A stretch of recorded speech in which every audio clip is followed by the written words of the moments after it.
के genius, myself Alka and welcome to our excellence family. चलिए friend, start करते हैं हमारी आज की वीडियो, जिसमें हम जानेंगे हेनरी फ्योल के सिद्धांतों के बारे में। सिद्धांत क्या है? देखो, हेनरी फ्योल ने जब काम किया तो उन्होंने अपने काम को जिन तरीकों से किया वो तरीके इसके अंदर बताए गए हैं और उन तरीकों को नाम दिया गया है सिद्धांत। उन्हें सिद्धांत नाम इसलिए दिया गया है क्योंकि वह डायरेक्ट हमें किसी बात को नहीं बता रहे हैं, पहले उन्होंने उस काम को किया और फिर हमें उसके बारे में बताया, इसलिए उनके सभी तरीकों को सिद्धांत का नाम दिया गया। ठीक है, तो यहाँ लोग देखो, यहाँ पे हम देखेंगे हेनरी फ्योल कैसे दिखते थे, क्योंकि अब इस दुनिया में नहीं है तो हम इनके फोटो से देख सकते हैं कि ये कितने डेंजर है या कितने अच्छे हैं। ठीक है, तो यहाँ हम हेनरी फ्योल के सिद्धांत पढ़ेंगे। इन्होंने हमें कितने सिद्धांत बताए हैं? 14। याद रखना, ऑब्जेक्टिव आता है हेनरी फ्योल द्वारा प्रतिपादित सिद्धांतों की संख्या कितनी थी? तो 14। फिर इनका जन्म कब हुआ था? 1841 में। इनकी मृत्यु हुई 1925 में।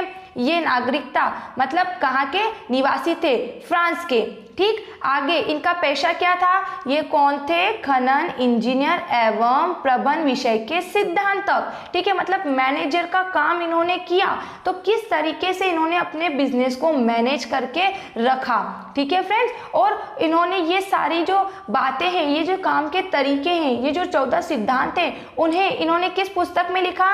1916 में फ्रेंच भाषा में जनरल एंड इंडस्ट्रियल मैनेजमेंट पुस्तक में 14 ही सिद्धांतों के बारे में इन्होंने हमें बताया है। अब ये कहाँ के थे? फ्रांस के, तो इनकी भाषा क्या हो गई? फ्रेंच, तो इन्होंने फ्रेंच भाषा में ही अपनी पुस्तक लिखी। ठीक है, स्टार्ट करेंगे इनके सिद्धांत के इन्होंने कौन कौन से तरीके बताए हैं हमें काम करने के। तो देखो, यहाँ 14 सिद्धांतों की लिस्ट है फ्रेंड, इनको सारे नाम को हम देखेंगे, फिर आगे इनकी डिटेल से इन्हें समझ लेंगे। ठीक है, तो पहला इन्होंने बोला कार्य विभाजन का सिद्धांत, जिसे विशिष्टीकरण का सिद्धांत भी कहते हैं। सेकंड है अधिकार एवं उत्तरदायित्व का सिद्धांत, अनुशासन का सिद्धांत, आदेश की एकता, निर्देश की एकरूपता का सिद्धांत, सामान्य हित के समक्ष व्यक्तिगत हित निर्भर रहने का सिद्धांत, है ना। ये इन सबका मीनिंग आगे अपन डिटेल में पढ़ते जाएंगे। ठीक है, टेंशन नहीं लेना।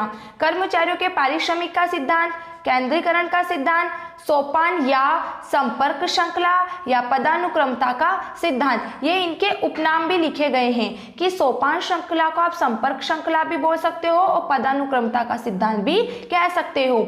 व्यवस्था का सिद्धांत, समता का सिद्धांत, कर्मचारियों के कार्यकाल में स्थायित्व का सिद्धांत। स्थायित्व मतलब होता है कि उन्हें ऐसा अनुभव कराना, ऐसा महसूस कराना कि आप हमारी संस्था में लंबे समय तक अपनी सर्विस दोगे, ऐसा नहीं कि हम कभी भी आपको इस संस्था से निकाल देंगे। पहलपन का सिद्धांत एंड लास्ट है सहयोग की भावना का सिद्धांत। ठीक है, ये 14 ही नाम आपको याद होने चाहिए फ्रेंड, क्योंकि इसमें से कभी भी पूछ लिया जाएगा कि अनुशासन के सिद्धांत का प्रतिपादन किसने किया, क्योंकि हम इसमें 2 के सिद्धांतों के बारे में पढ़ेंगे, हेनरी फ्योल और टेलर के बारे में, और कभी कभी इनकी 2 नंबर की डेफिनेशन भी पूछ ली जाती है। ठीक है, तो ये 14 ही सिद्धांत आपको याद होने चाहिए। अब हम एक एक करके इन सभी सिद्धांतों की डिटेल को समझेंगे। ठीक है, बहुत आसान है, बस ध्यान देना कि क्या बताया जा रहा है इसके अंदर। तो पहला है कार्य विभाजन या विशिष्टीकरण का सिद्धांत। इसको दोनों नामों से जाना जाता है। देखो, कार्य विभाजन का मतलब क्या होता है? काम को बांटना।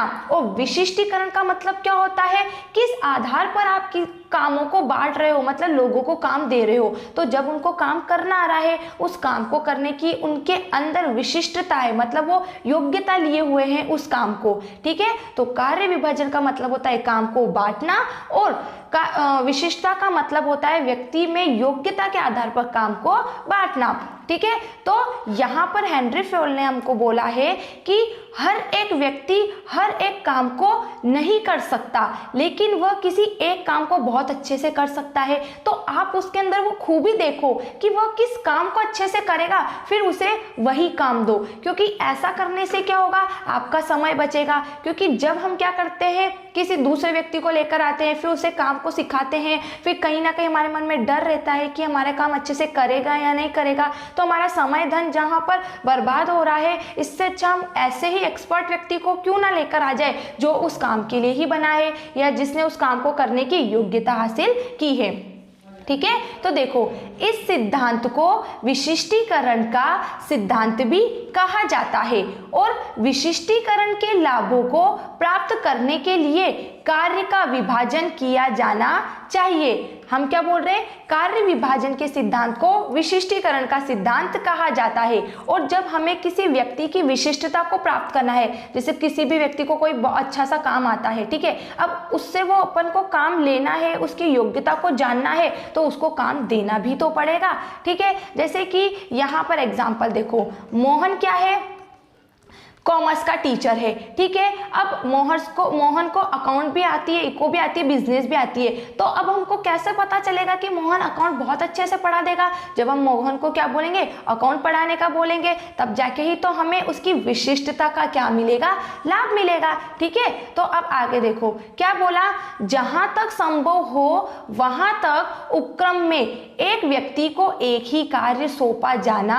चाहिए। यह सिद्धांत सभी कार्यों पर, चाहे वे प्रबंधकीय हो या तकनीकी हो, समान रूप से लागू किया जाना चाहिए। वो बोल रहा है जहां तक हो सके आपकी प्रतिष्ठान में, आपके उपक्रम में, मतलब आपकी संस्था जो भी आप काम कर रहे हो, वहां पर एक व्यक्ति को एक ही काम सौंपा जाना चाहिए, जिससे वो क्या करेगा, काम को अच्छे से करेगा। अगर उसे अलग अलग कार्य दिए गए तो उसे क्या होगा, अलग अलग कार्यों में अपना अलग अलग माइंड लगाना पड़ेगा। हो सकता है कुछ काम ऐसे भी हो जो उसे सीखने पड़ जाए, तो जहां उसे सीखना पड़ जाए फिर काम को करना पड़े, तो वहां समय भी अधिक लग सकता है। ठीक है, तो अगर आप चाहते हो कि संस्था में बिना नुकसान सारे काम सिस्टमैटिक तरीके से चलता रहे, तो फर्स्ट क्या करो, काम का डिसाइड करो कि मुझे क्या काम करवाना है, फिर किस व्यक्ति से करवाना है, उस व्यक्ति का चुनाव करो, फिर उसके आधार पर उसे, उसकी योग्यता के आधार पर उसे काम दे दो। क्योंकि यहाँ पे देखो कार्य विभाजन से कार्य में विशिष्टता आती है। कहने का मतलब है जब आप व्यक्ति को योग्यता के आधार पर काम दोगे, तब जाके ही तो उस काम में परफेक्शन आएगा। तथा कर्मचारी अपने अपने कार्य में क्या होते हैं, दक्ष, मतलब वो भी तो एक्सपर्ट बन जाते हैं, जिसके परिणाम स्वरूप श्रेष्ठ एवं अच्छे परिणाम सामने आते हैं। तो कुल मिला के इस पॉइंट का मतलब है फ्रेंड्स कि व्यक्ति को उसकी योग्यता के आधार पर कार्य को सौंपना कार्य विभाजन या विशिष्टीकरण कहलाता है। और आप अपनी संस्था में या अपने प्रतिष्ठान में या अपने उपक्रम में एक व्यक्ति को एक ही काम सौंपो, जिससे वो क्या करेगा, उस काम को करने में एक्सपर्ट बनेगा और कहीं ना कहीं उसके इस तरीके से काम करने से वह उसमें क्या हो जाएगा, माहिर हो जाएगा, एक्सपर्ट हो जाएगा, और आप कम से कम लागत पर अधिक से अधिक उत्पादन करने का वो प्रयास भी करेगा। ठीक है, अब सेकंड देखो, जब आप किसी व्यक्ति को कोई काम सौंप रहे हो, ठीक है, तो कहीं ना कहीं उसे उस काम को करने का अधिकार भी तो देना चाहिए, और अधिकार के साथ दायित्व, मतलब जब आपने उस व्यक्ति को कोई काम को लेकर कोई डिसीजन लेने का राइट दिया, ठीक है, तो अब उस डिसीजन से जो भी रिजल्ट आया, अगर रिजल्ट अच्छा आया तो उसकी तारीफ करो, और बुरा आया तो उसको उसके लिए जिम्मेदार ठहराओ, है ना। तो यहाँ देखो क्या लिखा है कि इस सिद्धांत का सार यह है कि, सार का मतलब होता है कि इस सिद्धांत से यह बताया जा रहा है, या इसका मतलब यह है कि अधिकार एवं दायित्व दो सहगामी है, मतलब दोनों साथ साथ चलते हैं, अर्थात साथ साथ चलने वाले हैं। यदि कोई उत्तरदायित्व किसी व्यक्ति को सौंपा जाता है ना, तो उस व्यक्ति को दायित्व पूर्ति के लिए अधिकार भी सौंपे जाने चाहिए, क्योंकि किसी व्यक्ति को किसी कार्य के परिणामों के प्रति तभी उत्तरदायी ठहराया जा सकता है जबकि उसको उसके परिणामों की प्राप्ति के अधिकार दिए गए हैं।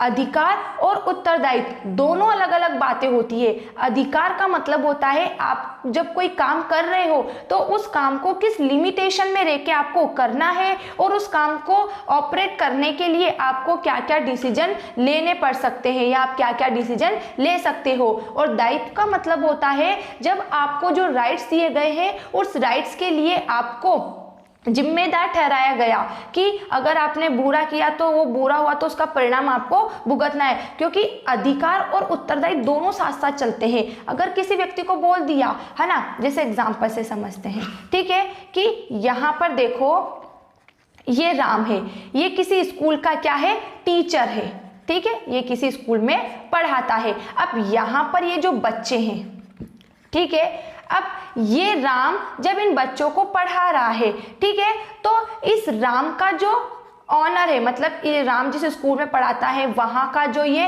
प्रिंसिपल है, तो प्रिंसिपल ने राम को केवल इतना बोला कि आप बच्चों को पढ़ाओ।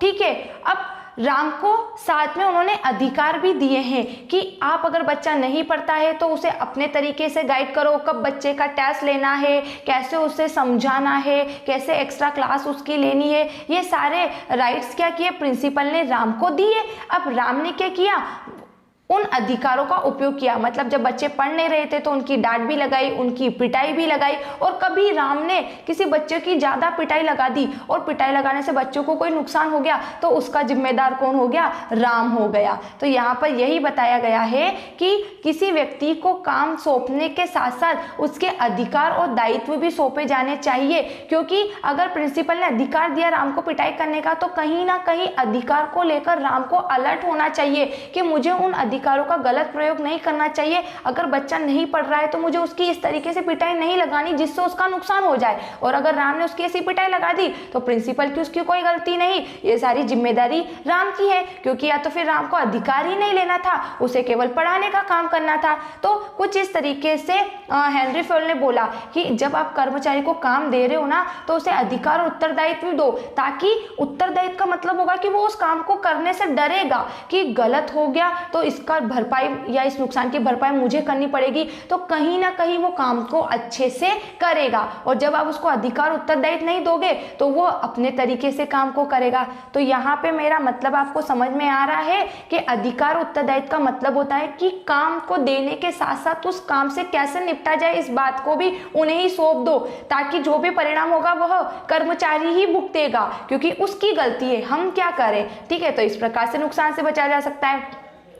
फिर अगला देखो क्या लिखा है, अनुशासन का सिद्धांत। अब अनुशासन वर्ड सबने सुना है, अनुशासन शासन के अनुसार चलना अनुशासन कहलाता है, और शासन का मतलब क्या होता है, नियम, नियमों के अनुसार चलना क्या है, अनुशासन। और अनुशासन हर एक जगह, सबसे ज्यादा अनुशासन तो कहाँ पर है, स्कूल में, हमारे घर में भी तो हमारे जो वरिष्ठ हैं जैसे हमारे दादाजी हैं तो वह अनुशासन बना के ही रखते हैं हमारे लिए। स्कूल में हम जाते हैं तो वहाँ प्रिंसिपल टीचर हमारे लिए अनुशासन के नियमों को बनाती है और उनका हमसे पालन करवाती है। तो यहाँ हेनरी फ्योल ये बताना चाह रहे हैं कि अनुशासन के आधार पर काम करने से जल्दी सफलता मिलती है, तो आप अपने संस्था में अनुशासन बनाए रखो। अब कैसे वो अनुशासन बनाए रखने का बोल रहे हैं ये इसकी डिटेल से पढ़ लेते हैं। तो देखो क्या बोल रहा है, अनुशासन से आशय संस्था के नियमों का पालन करने से, मतलब संस्था में जो रूल्स बनाए गए हैं उनको फॉलो करो, उनका पालन करो। संस्था के विकास के लिए अनुशासन की आवश्यकता होती है, क्योंकि हर एक काम सिस्टमैटिक तरीके से कब होगा और हर एक काम में परफेक्शन कब आएगा, जब वो नियम से चलेगा। अनुशासन के अभाव में संस्था उन्नति नहीं कर सकता, क्योंकि क्या होता है कि जैसे यहाँ पे फिर अपन एक एग्जाम्पल देख लेते हैं कि एक संस्था है, ठीक है, यहाँ पर कितने व्यक्ति काम करते हैं, जैसे 3 व्यक्ति काम करते हैं, ये तीनों मिलकर काम करते हैं। अब यहाँ पे कोई रूल्स नहीं है, इन तीनों के आने का कोई टाइम फिक्स नहीं है, तो क्या होगा, ये अपनी मर्जी के टाइम पे आएगा, ये अपनी मर्जी के टाइम पे आएगा, ये अपनी मर्जी के टाइम पे आएगा, तीनों टाइम पे नहीं आएंगे, या फिर इसमें से एक पहला आ जाता है 2 का वेट करता, फिर एक और आ जाता, फिर दोनों मिलके तीसरे का वेट करते। तो ऐसे क्या हुआ, तीनों ने एक दूसरे का वेट किया और समय पर काम नहीं हुआ।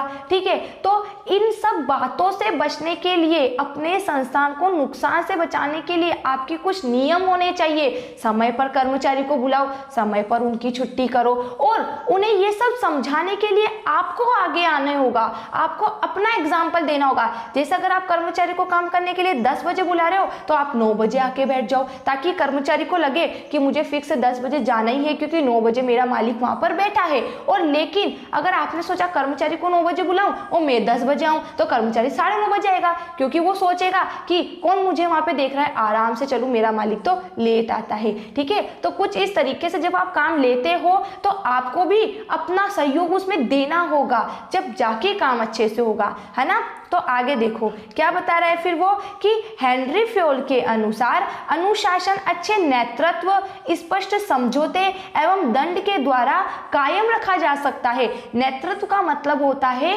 कर्मचारियों का अच्छे तरीके से मार्गदर्शन करना, कि उन्हें अच्छा काम सिखाना, स्पष्ट समझौता, जो बात है उन्हें क्लियर कहना, और दंड के द्वारा मतलब कि अपन सुनते हैं ना कि जैसे अगर हम स्कूल में लेट फीस क्या करते हैं, डिपॉजिट करते हैं तो हमारी फाइन लगती है, या हमारा जो इलेक्ट्रिसिटी बिल आता है उसको लेट हम उसका जो भी पेमेंट होता है डिपॉजिट करते हैं तो हमें लेट फाइन देना पड़ता है ना। तो वही बताया गया है कि अगर बिजनेस में कर्मचारी किसी दिन की छुट्टी रखता है तो क्या करो, उसका पेमेंट कट कर दो। ये एक प्रकार का दंड हो गया। दंड का मतलब उनकी पिटाई करना नहीं, या फिर उन्हें चेतावनी दे दो, वार्निंग, कि अगर आपने काम अच्छे से नहीं किया तो हम आपको अगले मंथ से नहीं रख सकते। तो कुछ इस तरीके से आप अनुशासन रख सकते हो। और ये अच्छा अनुशासन स्वयं अनुशासित रहकर, इसका उदाहरण प्रस्तुत, मतलब वो बोल रहा है कि ये अच्छा अनुशासन अपने स्वयं का उदाहरण प्रस्तुत करके ही कर्मचारी को अनुशासन का पालन करवाया जा सकता है। तो यहाँ अनुशासन के सिद्धांत का मतलब हुआ फ्रेंड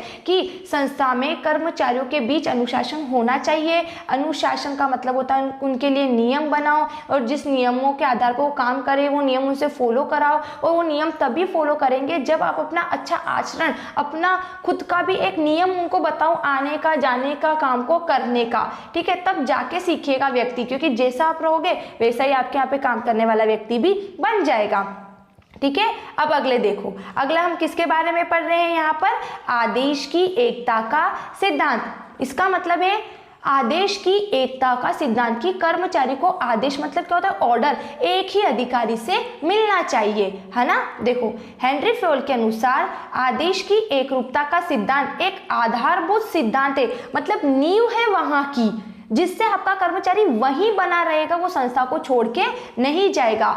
इस सिद्धांत के अनुसार संबंधित कर्मचारी को किसी कार्य विशेष को लेकर या किसी कार्य को करने के लिए एक ही व्यक्ति से आदेश मिलना चाहिए, न कि अनेक अधिकारियों से। यदि कार्य को करने के लिए अनेक अधिकारियों से अनेक एवं भिन्न भिन्न आदेश मिलेंगे तो कर्मचारी भ्रमित हो जाएगा। भ्रमित का मतलब वो क्या हो जाएगा, भ्रम में हो जाएगा, संकोच में पड़ जाएगा कि यहाँ पे तो सब अधिकारी है, एक अधिकारी की बात नहीं मानूंगा, है ना, और दूसरे की मानूंगा तो पहले वाले को गुस्सा आ जाएगा, तो वो ऐसे भ्रम में पड़ जाता है तथा कार्य को भली प्रकार निष्पादित नहीं कर पाएगा, मतलब सही तरीके से नहीं कर पाएगा। ऐसी स्थिति कार्य के निष्पादन पर विपरीत प्रभाव डालेगी। सिंपल से इसका मीनिंग निकल के आता है फ्रेंड्स कि आपकी संस्था में जो भी कर्मचारी है उसे एक ही व्यक्ति से काम मिलना चाहिए। जैसे यहाँ पर एक कर्मचारी है, ठीक है, यहाँ पे कोई एक कर्मचारी ले लो। अब अधिकारी कितने हैं उस संस्था में, यहाँ पर 3, ठीक है, A, B, C।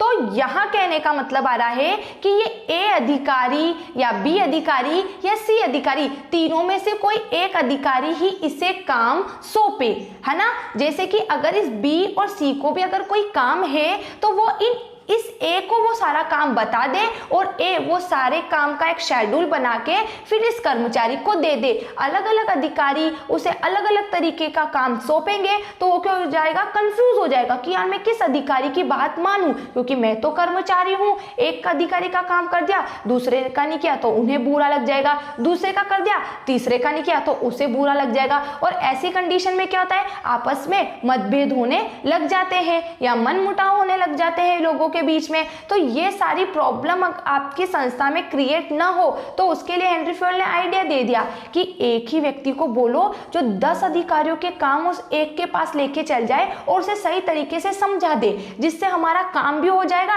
और कर्मचारी को बोझ भी नहीं लगेगा काम को और उसे किसी प्रकार का कोई भ्रम भी उत्पन्न नहीं होगा। लेकिन अगर अलग अलग कर्मचारी काम देंगे तो वो क्या बोलेगा, इसका करूं, उसका करूं, किसका काम करूं, या मेरे को जिस काम के लिए बुलाया गया वो काम करूं। तो ना तो वो अपना काम कर पाएगा, ना अधिकारियों का काम कर पाएगा। ठीक है, तो आ गया समझ में कि संस्था में काम करने वाले सभी कर्मचारियों को एक ही व्यक्ति से आदेश मिलना चाहिए, अलग अलग अधिकारियों से उसे आदेश नहीं मिलना चाहिए, क्योंकि अलग अलग अधिकारी काम देंगे तो वो भ्रमित हो जाएगा और किसी का भी काम समय पर पूरा नहीं कर पाएगा और ना ही अपना काम कर पाएगा जिस काम के लिए वो यहाँ पर आया था। ठीक है, और ऐसा करने से क्या होगा, संस्था में प्रतिकूल प्रभाव पड़ेगा कि काम समय पर पूरा नहीं होगा तो संस्था आगे कैसे बढ़ेगी। ठीक है, अगला देखो क्या दिया है अगला फ्रेंड्स, निर्देश की एक रूपता का सिद्धांत। आदेश और निर्देश दोनों अलग अलग होते हैं। आदेश का मतलब होता है काम करने का ऑर्डर देना और निर्देश का मतलब होता है उनका मार्गदर्शन करना। मार्ग मतलब होता है रास्ता, दर्शन मतलब दिखाना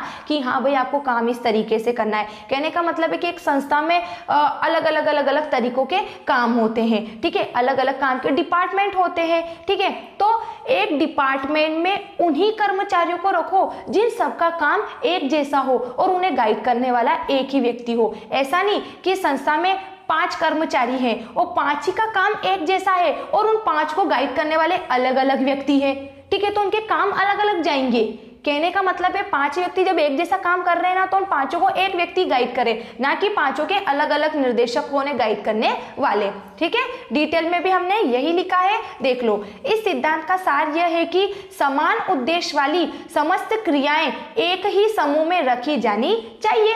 समान उद्देश्य वाली मतलब एक ही लक्ष्य को लेकर जो समूह चल रहा है वो समूह एक ही होना चाहिए। वे समूह को मतलब जो समूह है वे एक ही प्रबंधक के अधीन होने चाहिए, मतलब एक ही अधिकारी के अंडर में उन्हें काम करना चाहिए। ऐसा करने से कार्य में एकता आती है तथा समन्वय बना रहता है। समन्वय मतलब कोऑर्डिनेशन, सब एक दूसरे की बात को समझेंगे और एक दूसरे का सहयोग करेंगे। निर्देशन की एकरूपता को आदेश की एकरूपता से भिन्न रखा जाना चाहिए, क्योंकि हमने पढ़ लिया आदेश और निर्देश दोनों अलग अलग होता है। तो आया समझ में, निर्देश की एकरूपता के अंदर ये बोला गया है कि एक जैसा काम करने वाले जितने भी व्यक्ति हैं उन्हें एक ही डिपार्टमेंट में रखना चाहिए और एक ही व्यक्ति द्वारा उन्हें गाइड करना चाहिए, जिससे वो सभी के काम एक जैसे होंगे। अगर 5 व्यक्ति हैं, पांचों एक जैसा तो काम कर रहे हैं, लेकिन पांचों को गाइड करने वाले 5 अलग अलग अधिकारी हैं, तो क्या होगा, सभी व्यक्ति अलग अलग तरीके से काम करेंगे और इससे क्या होगा, आपके काम में अव्यवस्था उत्पन्न हो जाएगी। और ऐसा ना हो तो एक ही व्यक्ति उनको गाइड करे। ठीक है, जिससे सभी एक दूसरे का सहयोग करेंगे, समन्वय, आपस में उनमें तालमेल रहेगा, एक दूसरे की बातों को वो समझेंगे। वरना एक बोलेगा नहीं इस काम को इस आइडिया से करे, वो बोले नहीं मेरे को तो इस तरीके से सिखाया गया, तीसरा बोलता नहीं मुझे तो इस तरीके से सिखाया गया, तो किसके तरीके को अपनाए। इससे तो अच्छा कि 5 को एक ही व्यक्ति तरीका बता दे ताकि 5 ही एक जैसा काम करे। ठीक है फ्रेंड, और इससे हमारा समय बचता है। ये सिद्धांत बताने का सबसे मेन पर्पस यही है कि एक तो काम जल्दी से हो जाए और आपका समय बच जाए। फिर अगला देखो क्या है, सामान्य हित के समक्ष व्यक्तिगत हित निर्बल रहने का सिद्धांत। कहने का मतलब है 5 व्यक्ति अगर सही है और एक व्यक्ति अगर थोड़ा सा अलग जा रहा है तो उस एक व्यक्ति को अलग ही रखो, 5 की बात मानो, क्योंकि अगर आपने एक की बात मानी तो हो सकता है आगे चल के वो एक व्यक्ति आपकी बात से पलट गया और वो 5 व्यक्ति तो पहले ही चले गए हाथ से आपके। तो ऐसा ना हो, इसके लिए सामान्य हित 5 व्यक्ति को महत्व दो और एक व्यक्ति अगर कमजोर पड़ रहा है तो उसको समझाओ, ना कि उस एक व्यक्ति की बात को लेकर 5 को समझाओ, है ना। तो निर्बल का मतलब होता है कमजोर, कि संस्था में आपको हमेशा समूह के हित को महत्व देना चाहिए, ना कि एक व्यक्ति की बात को। डिटेल से समझो क्या कहना चाह रहा है कि इस सिद्धांत का भाव यह है कि, भाव मतलब इसका सारांश यह है कि व्यक्तिगत हितों की अपेक्षा सामान्य हित को प्राथमिकता दी जानी चाहिए। एक व्यक्ति के बात को, एक व्यक्ति के लाभ को या एक व्यक्ति को नहीं देखना चाहिए, सभी व्यक्ति को हित को, सभी का भला देखना चाहिए। यद्यपि कुशल प्रबंधक को सामान्य एवं व्यक्तिगत हितों में समन्वय रखना चाहिए। वो क्या बोल रहा है कि वैसे तो एक प्रबंधक होता है, उसे एक व्यक्ति का हित और सभी का हित, दोनों को प्राथमिकता देनी चाहिए, क्योंकि कहीं ना कहीं एक व्यक्ति की बात भी सही हो सकती है, लेकिन जब संघर्ष की अवस्था आ जाए, लेकिन जब संघर्ष की अवस्था में व्यक्तिगत हितों की अपेक्षा सामान्य हितों को सर्वोपरि मानना चाहिए। मतलब बोल रहा है अगर संघर्ष की स्थिति आ जाए तो वहां व्यक्तिगत हित की अपेक्षा आप सामान्य हित को महत्व दो, क्योंकि समूह ज्यादा बड़ा होता है और उसकी बात ज्यादा सही होती है, ना कि एक व्यक्ति। क्योंकि एक व्यक्ति के आधार पर कभी आपने डिसीजन ले लिया और वो गलत हो गया तो, और समूह में 5 लोगों का महत्व होता है, 5 लोगों का दिमाग होता है। फिर संक्षेप में मतलब इस तरीके से हम कह सकते हैं कि सामान्य हित व्यक्तिगत हित की अपेक्षा क्या होता है, महत्वपूर्ण होता है। तो आ गया समझ में कि हेनरी फ्योल ने बोला कि आपकी संस्था में काम करने वाले सभी कर्मचारियों को आपको समानता के आधार पर रखना चाहिए, और कभी संघर्ष की स्थिति उत्पन्न होती है वैसे तो आपको व्यक्तिगत हित को भी महत्व देना चाहिए, एक व्यक्ति की बात को भी समझना चाहिए और समूह की बात को समझना चाहिए, लेकिन अगर संघर्ष की स्थिति उत्पन्न आई है तो वहां आप समूह को ज्यादा महत्व दो, व्यक्तिगत हित को न देते हुए समूह को महत्व दो, और व्यक्ति को भी इस तरीके से समझाओ कि वो समूह की बात के लिए क्या हो जाए, एग्री हो जाए। ठीक है, अगला देखो, अगला क्या है फ्रेंड्स, यहाँ पे कर्मचारियों के पारिश्रमिक का सिद्धांत। पारिश्रमिक का मतलब तो आपको मालूम है ना, वेतन, कि संस्था में जो कर्मचारी काम कर रहा है उसे सही उचित उसकी मेहनत का मेहनताना मतलब पारिश्रमिक देना चाहिए, उसका शोषण नहीं करना चाहिए। देखो डिटेल में क्या लिखा है, कर्मचारियों को पारिश्रमिक दिए जाने की उचित एवं न्यायपूर्ण पद्धति होनी चाहिए। उचित मतलब उनका शोषण नहीं, जितना काम किया उतना वेतन दो। न्यायपूर्ण कि एक व्यक्ति 5 घंटे काम कर रहा है उसको आप 10,000 रुपए दे रहे हो, और एक व्यक्ति 8 घंटे काम कर रहा है उसको भी आप 10,000 रुपए दे रहे हो, तो न्याय होना चाहिए। 5 वाले को कम वेतन देना चाहिए और 8 वाले को ज्यादा वेतन देना चाहिए। आप तो कम और ज्यादा दोनों ही व्यक्ति को एक जैसा ही वेतन दे रहे हो, तो न्यायपूर्ण होना चाहिए। पारिश्रमिक देने की न्यायोचित पद्धति से श्रम एवं पूंजी के बीच मधुर संबंध बनते हैं तथा उत्पादकता में वृद्धि होती है। उचित एवं न्यायपूर्ण पारिश्रमिक पद्धति वह है जिसमें नियोक्ता एवं कर्मचारी दोनों को संतोष होता हो। वो क्या बोल रहा है, कर्मचारी को उसकी मेहनत का मेहनताना मतलब पारिश्रमिक दे देना चाहिए और मालिक को उसका शोषण नहीं करना चाहिए। मतलब जब मालिक पैसा दे तो उसे भी ऐसा नहीं लगना चाहिए कि मैं ज्यादा पैसा दे रहा हूं, और कर्मचारी को पैसा मिले तो उसे भी ऐसा नहीं लगना चाहिए कि भाई मुझे कम पैसा मिले। दोनों संतुष्ट हो, क्योंकि दोनों संतुष्ट होंगे जब जाके संस्था में सारे काम होते, और एक कर्मचारी का संतुष्ट होना बहुत जरूरी है, क्योंकि कर्मचारी काम करने वाला है। आप सारे सामान लेके आ जाओ, पैसा लगा दो, कच्चा माल लेके आ जाओ, मशीनें लेके आ जाओ, सब कुछ लेकर आ जाओ, लेकिन जब काम करने वाला इंसान ही खुश नहीं है तो आपके उन साधनों का कोई मतलब नहीं रह जाता। ठीक है, तो काम करने वाला व्यक्ति हमेशा संतुष्ट होना चाहिए आपकी हर एक बात से, क्योंकि वो संतुष्ट हुआ तो आपका सारा काम अच्छे से होगा। ठीक है, अगला देखो क्या बोला, केंद्रीकरण का सिद्धांत। ठीक है, केंद्रीकरण के सिद्धांत का क्या मीनिंग होता, जान लो क्या लिखा है। केंद्रीकरण का आशय यह तय करना है कि किस सीमा तक उपक्रम में सत्ता का केंद्रीकरण किया जाना चाहिए। सत्ता मतलब क्या होता, अधिकार, कि संस्था में जो कर्मचारी काम कर रहे हैं उन्हें किस सीमा तक काम को लेकर अधिकार दिए जाए जिनसे काम अच्छा हो जाए। ऐसा नहीं सारे अधिकार उन्हें दे दे, किन किन बातों को लेकर उन्हें अधिकार दिया जाए। ठीक है, इसके लिए संस्था विशेष की परिस्थितियों को ध्यान में रखना होगा ताकि श्रमिकों की योग्यता एवं क्षमता का अधिकतम लाभ उठाया जा सके। सबसे पहले कर्मचारी को देख लो कि वह उसे किस काम की योग्यता है या किस काम की विशिष्टता वो लिए हुए हैं, फिर उसे वो काम दो और उस काम को लेकर उसे अधिकार दे दो। ठीक है, जिससे क्या होगा, उसकी क्षमता और योग्यता का हम क्या कर सके, लाभ उठा सके। तो ये होता है फ्रेंड्स, एक केंद्रीकरण होता है, एक विकेंद्रीकरण होता है। केंद्रीकरण का मतलब होता है कि सारे राइट्स एक व्यक्ति के पास हो जाते हैं, और विकेंद्रीकरण का मतलब होता है सभी के पास सारे राइट्स होना काम को लेकर। तो यहाँ ये बोला गया है कि आप संस्था में कुछ सीमा तक केंद्रीकरण रखो, कुछ सीमा तक विकेंद्रीकरण रखो। मतलब कि कुछ अधिकार कर्मचारी को दो तो वो हो गया विकेंद्रीकरण, और कुछ अधिकार आप रखो तो वो क्या हो गया, केंद्रीकरण, जिससे संस्था में काम अच्छे से होंगे और कर्मचारियों की योग्यता भी तो आपको पता चलेगी कि हाँ मैंने इस व्यक्ति को इस काम को करने का अधिकार दिया था तो इसने इस काम को लेकर क्या निर्णय लिया और उस निर्णय का क्या परिणाम आया। ठीक है, तो उससे हमारा भरोसा उस पर और बनता है और वह क्या होता है, उसे पदोन्नति के अवसर भी प्राप्त होते हैं। ठीक है फ्रेंड्स, अब अगला देखो क्या लिखा है? सोपान या संपर्क श्रृंखला या पदानुक्रमता का सिद्धांत। सोपान श्रृंखला को हम क्या बोलते हैं? संपर्क श्रृंखला। अब संपर्क मतलब क्या होता है? बातचीत। तो यहाँ पे आपका क्लियर हो जाना चाहिए कि संपर्क श्रृंखला में किसके बारे में बताने का प्रयास किया जा रहा है। तो देखो क्या बोल रहा है, इस सिद्धांत के अनुसार उच्चतम से लेकर निम्नतम अधिकारियों के बीच संदेश वाहन रेखा बिल्कुल निश्चित होनी चाहिए। उच्च अधिकारी से लेकर निम्न अधिकारी के बीच संप्रेषण और संपर्क। अब संप्रेषण क्या होता है?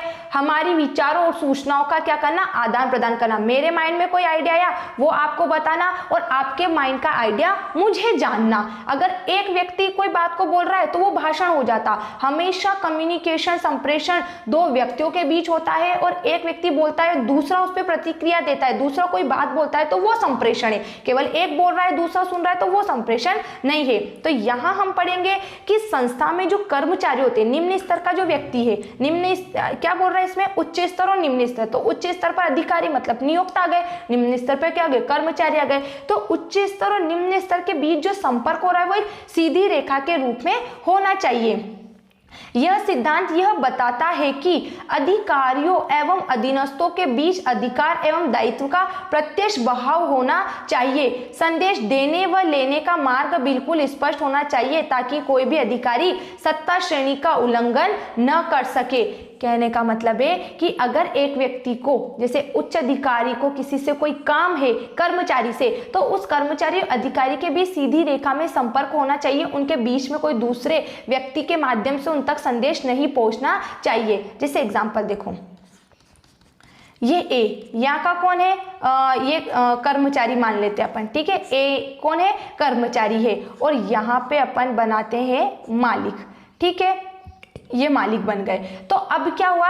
ये एक कर्मचारी है और ये यहाँ पे क्या हो गए? किसी भी संस्था के मालिक हो गए। तो अब अगर मालिक को कोई काम है तो वो डायरेक्ट कर्मचारी से वो काम करवाए, ठीक है, ना कि यहाँ रास्ते में कोई थर्ड पर्सन जा रहा है तो उसको बोल दे कि तुम राम के पास जा रहे हो तो राम को मेरा काम दे देना। क्योंकि ऐसी कंडीशन में क्या हो गया कि ये थर्ड पर्सन क्या हो गया? राम के पास जाना भूल गया, जबकि जाना था, इसने सोचा बाद में चल जाऊंगा, और ये सीधा निकल गया किसके पास? बी कर्मचारी के पास। तो ऐसी कंडीशन में क्या हुआ? मालिक का काम तो समय पर कर्मचारी के पास नहीं पहुंचा और मालिक कर्मचारी के पास पहुंच गया कि लाओ मेरा काम हुआ या नहीं हुआ। तो ऐसी कंडीशन में दोनों के बीच मतभेद हुआ कि मैंने काम सौंपा था, तुमने किया नहीं। वो बोले कौन सा काम? वो बोले मैंने उसको दिया था। फिर वो आता है, फिर इन तीनों के बीच मतभेद हो जाता है। तो ये सारी मतभेद की स्थितियां उत्पन्न ना हो, इसलिए कर्मचारी मालिक से मिले, मालिक कर्मचारी से मिले और इस तरीके से काम करे। अब यहाँ पे देखो, जो सोपान श्रृंखला, ये जो चेन बताई गई है यहाँ पर, इसमें बताया गया है कि देखो, यदि